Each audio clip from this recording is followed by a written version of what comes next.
විදුරු මහෙන් ලේනව නම් දත් මදින එක අඩු කරන්න ඕන. එහෙම නැත්නම් ෆ්ලොස් කරන එක අඩු කරන්න ඕන. සමහර රෝගීන් අහනවා. මේක නොකළ යුතු දෙයක්.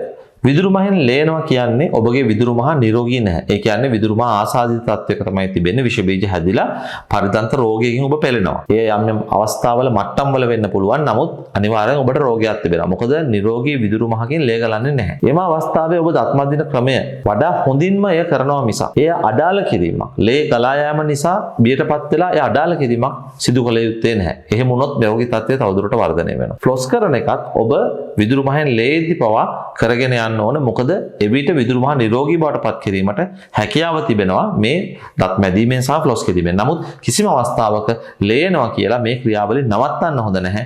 දිගටම ඔබ මෙම ක්‍රියාවලිය කරන අතරේ ලේම නවතින්නේ නැත්නම් විදුරු මහෙන් ඔබට වෛද්‍ය උපදෙස් අවශ්‍ය වෙනවා. දන්ත ශල්‍ය වෛද්‍ය විද්‍යාව පිළිබඳව මුඛ සෞඛ්‍ය පිළිබඳව දැනුම ඔබට තවදුරටත් ලබා ගැනීමට අවශ්‍ය නම් මෙහි ඩිස්ක්‍රිප්ෂන් එකේ තිබෙන ලින්ක් එක හරහා අපගේ WhatsApp සමූහයට එකතු වන්නට පුළුවන්.